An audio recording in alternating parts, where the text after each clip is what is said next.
Treasure is a film starring Lena Dunham and Stephen Fry about a Polish family who returns to Poland in 1991 because the daughter wants to reconnect with her roots. Her father is a Holocaust survivor and she is a journalist, and she kind of wants to learn more about what her family was like before the Holocaust.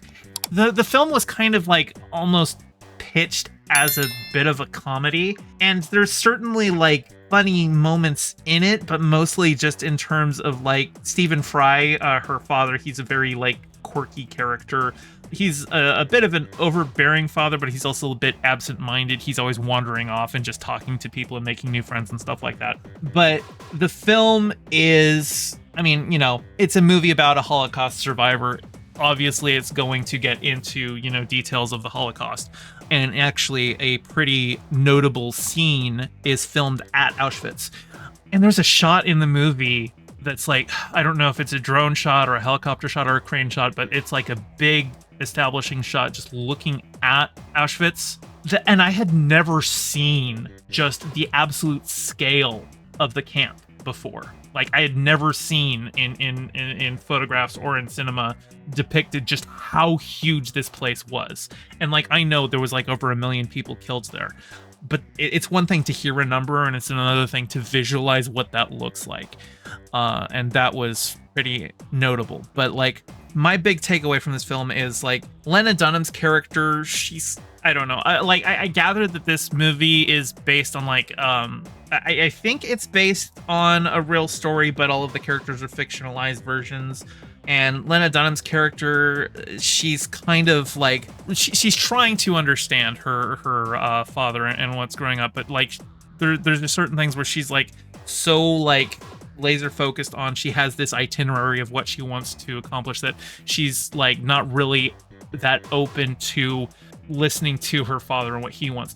One thing that doesn't even occur to her is that when they arrive in Poland, she bought train tickets for them to head to the city that he grew up in, and he sees the train. He's like, no, we don't want to take the train. The trains in Poland are bad. I'll just buy a taxi. And she's like, but I already bought the train tickets. I've budgeted this out. And what it doesn't occur to her is that he doesn't want to go on a train in Poland because he's a Holocaust survivor. And she doesn't really put that together until they are at Auschwitz and he finds the exact spot where he was unloaded from the train. Honestly, that is probably the best part of the movie. Stephen Fry, I have mixed feelings on the guy. I generally like him. I think this is probably one of the strongest performances I've ever seen him give.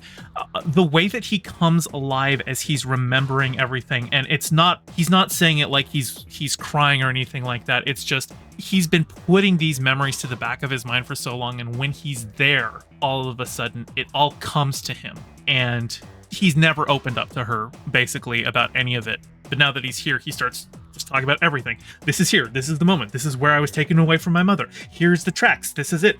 And just the way that he comes alive, it's a pretty phenomenal spot. Like I said, it's a Holocaust movie, so it can be hard to, get into. And there's a lot of just kind of generational family drama stuff and friction between the daughter and the father. He's trying to protect her while she's like, look, I didn't even invite you on this trip. You invited yourself. I had things that I wanted to do and you're derailing a lot of it.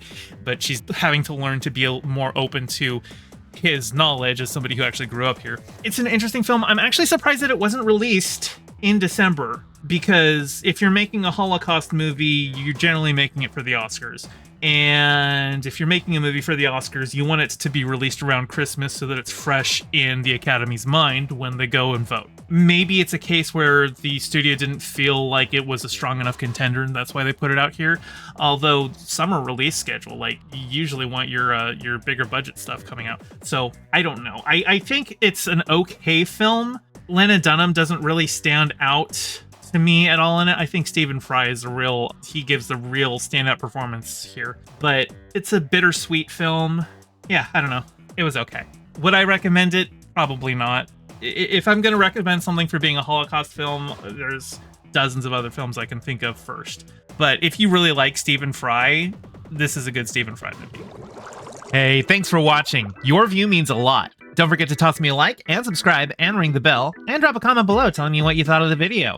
I stream Mondays and Fridays at 5 p.m. Pacific, so catch me live and join in on the convo. You can find all my socials in the description below, and thank you to all my patrons with a very special shout out to my Whale Shark tier patrons Ms. Milena and Hella Vitrum, and my Anemone Friend tier patrons Piftle Cakes and Geek Filter. Your support means the world. Catch you next time.